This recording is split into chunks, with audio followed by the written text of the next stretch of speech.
Early one morning, the tranquility of a mountain lake in Colorado was disrupted when passing tourists stumbled upon a troubling sight: 3 empty tents, a fire long extinguished, and no sign of the campers. Jack Garrison, Michael Randall, and Thomas Fields had set up camp the previous evening, but now their belongings were gone, and there were no traces of a struggle. The stillness of the scene left the visitors with an unsettling sense of unease. The local sheriff, Harry, was called in to investigate. After a cursory examination, he concluded that the 3 friends had likely wandered off the trail and gotten lost in the wilderness.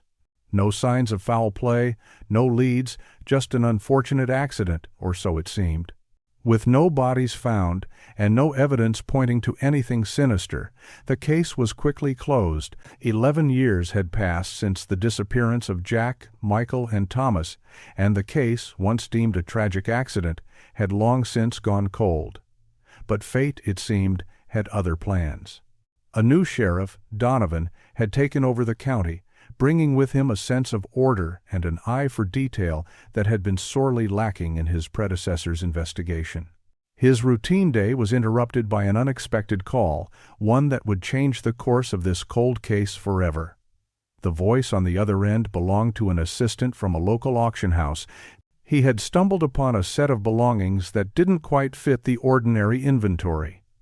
Backpacks, photographs, and documents, all belonging to the 3 missing men.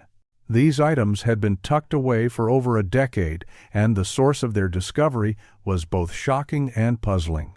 The auction house had been going through the belongings of a retired ranger, Ron Harvey, who had served in the local mountain reserve for more than 20 years. Among the usual clutter in the garage, the assistant had found 3 backpacks, and inside those backpacks, the relics of a life left behind: an old camera, a worn-out notebook, and a collection of maps, some marked with something ominous: burial site. Sheriff Donovan, upon hearing this, knew instantly that something was not right. He rushed to the auction house, his heart racing with a mixture of excitement and dread. As he entered the garage, the air was thick with dust and the smell of old paper. The items lay scattered across boxes, neglected for years. Atop them all, however, was a camera, wrapped carefully in thick cloth, as if to protect it from the very passage of time. With trembling hands, Donovan unwrapped it, revealing not just the camera, but the memories of the missing men: 3 rolls of film. Beside the camera, the torn pages of a notebook told their own haunting story, and the maps, with their meticulously drawn markings, hinted at something far darker than anyone could have imagined. As Donovan sifted through the items, his suspicion grew. Why would Ron Harvey, a man trusted by the community, keep these things to himself? Why hadn't he reported them to the police when the men went missing? There were also personal items: a flashlight with the initials of Jack Garrison, a flask belonging to Thomas Fields, and a rock-climbing guidebook, all buried under layers of dust and grime. These were not the items of people who simply wandered off. This wasn't the work of a wild animal or a sudden accident. Harvey had been an experienced ranger, well regarded for his dedication and service. He had even led search teams during the initial investigation into the disappearance of the 3 men. Yet, here were his personal belongings, hidden away in his own garage, alongside the very items that had once belonged to the men who had disappeared under his watch. What was he hiding? Donovan's instincts told him that this wasn't just negligence, it was something more. The former ranger's actions were starting to paint a very different picture, one of a man who may have known much more than he had let on. The maps with markings that led to the burial site seemed to suggest a hidden truth, one that Donovan was now determined to uncover, no matter where it led. Sheriff Donovan's mind was racing as he left the auction house, the weight of what he had just uncovered pressing heavily on him. The discovery of the 3 men's belongings in the garage of Ron Harvey, the retired ranger, felt like a dark piece of the puzzle had been unearthed. But Donovan knew he had to get to the bottom of it. Harvey had to explain why he had kept these items hidden for so long. The truth was there, waiting to be revealed, and Donovan was determined to find it. With the evidence in hand, Donovan made his way to Harvey's home, a small, unassuming house nestled at the foot of the hills, a few hours' drive away from the mountain reserve. The old ranger had lived there since his retirement, away from the prying eyes of the community he had once served. Now, it seemed, he was the key to unlocking a mystery that had been buried for over a decade. When Donovan arrived at the house, the atmosphere was thick with unease. Harvey answered the door, his face pale, his eyes betraying a nervous tension. As soon as he saw the sheriff holding the backpacks, the camera, and the maps, a flicker of recognition crossed his face, quickly replaced by an uncomfortable glance. Harvey invited Donovan inside, but the moment he stepped into the dimly lit living room, it was clear something was amiss. The room felt stiff, the silence too heavy. Seated across from the sheriff, Harvey shifted uncomfortably in his chair. Donovan wasted no time, laying the items on the table between them. "These belong to the 3 missing men," Donovan said, his voice steady but laden with suspicion. "What can you tell me about them?" Harvey's eyes darted nervously between the sheriff and the objects laid out before him. He cleared his throat, trying to gather his thoughts, but his words seemed strained. I don't know," he muttered, his voice faltering. They were just left behind. I found them after the search, thought they might be of use, but—" His words trailed off, and he seemed to shrink under Donovan's unwavering gaze. "Why didn't you hand them over to the police?" Donovan pressed, his voice sharpening. "You were part of the search. You knew the men were missing. Why keep them all this time?" Harvey shifted in his seat again, his fingers tapping nervously on the armrest. The room seemed to grow colder, as if the walls themselves were closing in on him. I didn't think it was necessary. I thought they might come back, or someone would find them. It wasn't like it seemed." Donovan's eyes narrowed. "Is that all? You honestly expect me to believe you just forgot about these things? You were the one searching for them, the one who knew their families were desperate for answers, and yet you kept these things hidden. For 11 years. The old ranger's face reddened, and he looked away. "I wasn't hiding anything," he muttered. I couldn't explain it then, and I can't explain it now. It wasn't like they were going to help anyone." But his words rang hollow, and Donovan could see the cracks in his story. The guilt was written all over Harvey's face. There was something about Harvey's nervousness that sent a chill down Donovan's spine. The once proud ranger, who had led search teams, who had been trusted by the community, was now reduced to a man unable to meet the sheriff's eyes. His every gesture, from the awkward shifting in his seat to the way his hands trembled when he touched the map, suggested he was hiding something. "Why are you so uncomfortable, Ron?" Donovan asked, leaning in slightly, his voice quiet but insistent. "What aren't you telling me?" Harvey flinched at the question, his face paling even further.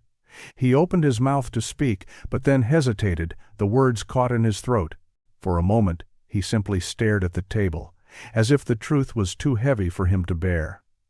Finally, he looked up at Donovan, his expression strained, as if he had made a decision in that very instant. "I saw them," Harvey said, his voice barely above a whisper. "I saw the men, the night they disappeared, but I didn't know it was going to go wrong." Donovan's heart skipped a beat. "What do you mean, wrong? What happened that night?" Harvey's eyes flickered with something Donovan couldn't quite place, fear, regret, or perhaps guilt. He leaned forward, his voice shaky. "They met someone, a stranger. Someone they didn't know, someone who wasn't supposed to be there." Harvey paused, his gaze darting away. "I should have said something. I should have done something. But I didn't." The words hung in the air, heavy with unspoken meaning. Donovan's mind raced, the pieces of the puzzle beginning to align. There was more to this story, much more than Harvey was willing to admit. But for now, it was clear that the former ranger was not as innocent as he seemed.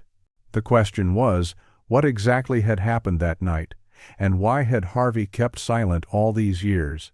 As Sheriff Donovan continued to piece together the mystery, he knew he was on the brink of uncovering something far darker than he had initially imagined. The camera, the backpacks, and the maps had already raised unsettling questions about Ron Harvey's involvement. But the photographs from the camera, once developed, would provide the crucial clues he needed to move the investigation forward. With a sense of growing urgency, Donovan reached out to a trusted local photographer, Tim Carlisle, to help develop the rolls of film. The tension in the room was palpable as Carlisle worked, the images slowly emerging from the darkroom, one by one.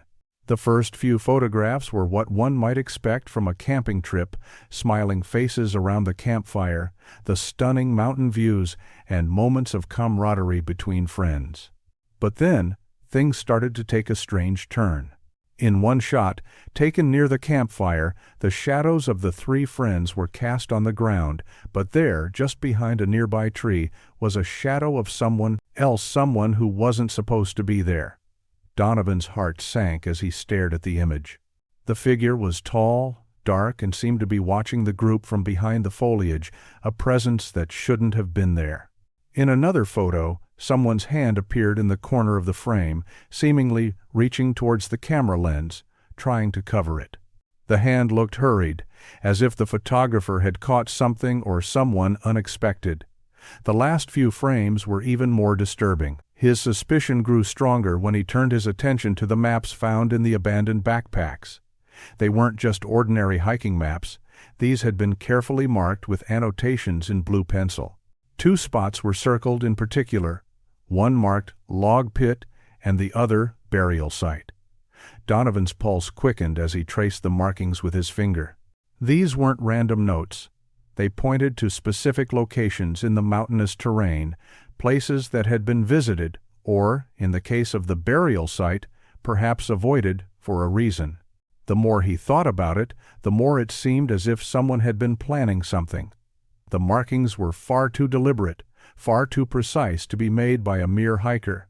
Whoever had marked these spots had a clear purpose in mind, and that purpose was beginning to look more sinister by the minute.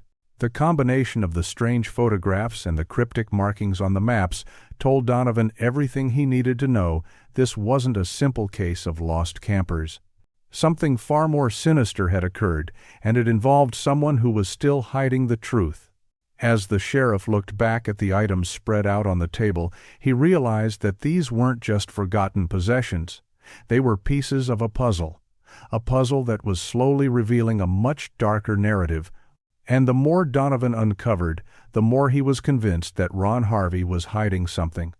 Something that, if discovered, would finally put an end to the mystery of what happened to Jack, Michael, and Thomas. As Sheriff Donovan pressed further, Ron Harvey's nervousness became more palpable.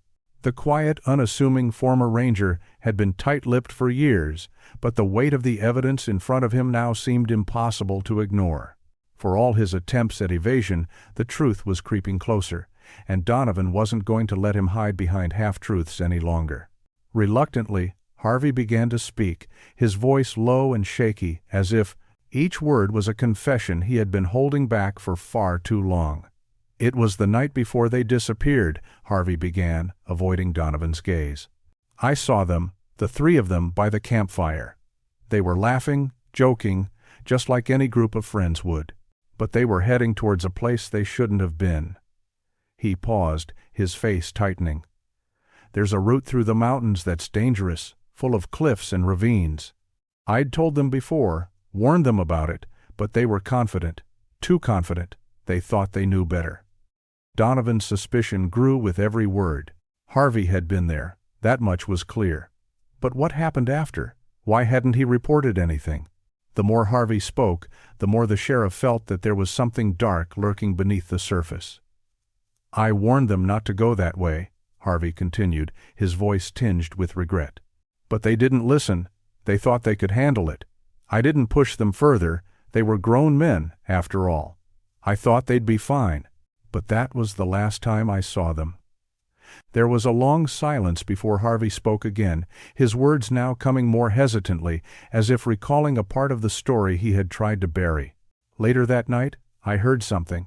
A shot. A gunshot. He paused, his eyes flicking nervously to the window, as if expecting someone or something outside. I heard shouting too, not far from the camp towards the cliffs. I didn't think much of it at first. I figured it was just an argument, or maybe someone hunting. Donovan's heart rate quickened as Harvey's story took a darker turn. A gunshot? That wasn't part of the official narrative. The sheriff leaned in, his voice now demanding, "What happened next, Ron? You said you heard the shot. Did you go to investigate?" Harvey's face darkened, and he shifted uneasily in his seat. "I didn't. I should have, but I didn't. I stayed where I was, too far to really do anything. I heard their voices raised, arguing. It sounded like they were angry. There was another shot, and then it all went silent. I didn't hear anything more after that. In the morning, when I went out to check the area, they were gone. Their camp was deserted, like they had just vanished." Donovan's mind raced. A gunshot, an argument, a silence that followed. This wasn't just an accident. Something violent had happened, and Harvey had witnessed it. Yet, instead of stepping in, instead of reporting what he had heard, he had done nothing. He had kept it all to himself. The sheriff's suspicions were now confirmed. This wasn't the innocent mistake of a lost group of friends. Someone had been involved in their disappearance, and Harvey, for reasons yet unclear, had remained silent. "Why didn't you come forward sooner, Ron?" Donovan asked, his voice steady but tinged with disbelief. "Why keep all of this hidden for 11 years? Harvey's gaze dropped to his hands, his fingers trembling. "I was scared," he admitted quietly. "I didn't know what I had heard, what I had seen.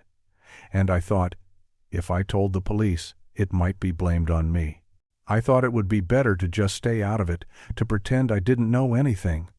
His words hung in the air, heavy with the unspoken truth. The man who had been trusted with the safety of the community had been too afraid to speak up, and now, years later, the consequences of his silence were unfolding before him. But one thing was clear: Harvey knew more than he had let on, and his story, though it shed light on some of the events that night, only deepened the mystery of what had truly happened to Jack, Michael, and Thomas. Sheriff Donovan knew that the only way to uncover the truth about what happened to Jack, Michael, and Thomas was to retrace their steps, to follow the trail that had remained hidden for over a decade. Armed with the maps, the photographs, and the newly uncovered evidence, Donovan set off into the mountains. The markings on the maps, particularly the areas labeled as burial site and log pit, seemed to promise a dark discovery, one that could finally explain the mysterious disappearance. The terrain was harsh, unforgiving, and vast. As Donovan and his team of rangers made their way through the dense forests and rocky paths, the silence of the mountains pressed down on them, broken only by the sound of their boots crunching through the underbrush. The first area they searched had shown signs of previous camping, burnt-out remnants of campfires, the charred remains of what could have been logs used for warmth, but no trace of the men. No clothing, no belongings, nothing to suggest they had passed through recently. The deeper they ventured, the more unsettled Donovan became. He had expected to find something, but this lack of evidence was unnerving. The rangers combed through the area methodically, their flashlights cutting through the growing dusk, searching every inch. Then, almost by accident, one of the younger rangers spotted something odd beneath a fallen tree. A small piece of fabric, half buried in the dirt, caught their attention. Donovan knelt to inspect it, recognizing the fabric instantly. It was identical to the material used in the tents that the missing men had set up. The fabric was torn, ragged as if it had been violently ripped from something, and it was stained with dirt, showing clear signs of being dragged. The discovery sent a chill down Donovan's spine. Why would a piece of their tent be buried under a tree? Was it an accident, or had someone intentionally hidden it? And if so, why? As he stood up, his gaze moved to the ground, beneath the fabric, where another object lay. A length of rope, cut cleanly at one end. It was the same type of rope used for rock climbing, the kind that would have been in the men's gear. The rope, like the fabric, seemed to have been discarded with little regard for its value. The pieces of the puzzle were starting to fit together, but they weren't leading Donovan towards the conclusion he had hoped for. This was no simple accident. The evidence was pointing towards something far more sinister. Someone had gone to great lengths to conceal the truth, to hide the evidence of what had really happened. The torn fabric, the rope, both discarded in the wilderness as if to erase any connection to the missing men, it all suggested foul play. A violent confrontation, perhaps, one that had been deliberately covered up. Donovan's mind raced as he pieced together the implications of the discoveries. The markings on the maps, the photos of the shadowy figure, the photographs of the strange hand, all of it pointed to something that Harvey had only hinted at. A possible murder. A confrontation with a stranger, an argument escalating into violence, and a subsequent attempt to conceal the evidence.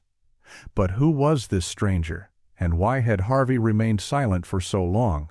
As the search continued, Donovan's belief in the original theory of an accident slowly crumbled. He was no longer looking for missing hikers, he was hunting for the truth behind a crime that had been hidden away for years. And the deeper he went into the mountains, the more certain he became. Someone was responsible for their deaths, and it was only a matter of time before Donovan uncovered exactly who that someone was. The search had just taken a darker turn, and with every step, Donovan moved closer to the terrifying truth. As the investigation unfolded, Sheriff Donovan knew the case was no longer just about 3 friends who had gone missing in the mountains. With each piece of evidence, uncovered each photograph, map, and the unsettling discovery in the woods, the story that had once been thought to be a tragic accident had transformed into something much darker. Eventually, the case was officially reclassified as a murder, though the true identity of the killer remained elusive. Despite the best efforts of Donovan and his team, the bodies of Jack, Michael, and Thomas were never found, leaving the families with no closure, no chance to say goodbye, and no place to mourn properly. For the families of the missing men, this revelation brought both a sense of finality and an overwhelming sense of loss. They now knew that their loved ones were victims of foul play, but that knowledge did little to ease their pain. The lack of a grave to visit, a body to bury, was a cruel reminder that some mysteries remain forever unresolved. Still, the families could find some solace in the fact that at least the truth had been uncovered, even if it was partial. For Sheriff Donovan, the case would forever haunt him. Although he had uncovered the truth, he knew that the real answers, the identity of the stranger, the motive, and the full story of what happened that night, would likely remain hidden in the shadows of the mountains. But at least he had done what he could, and for the families, that was enough. If you found this story intriguing and want to dive deeper into more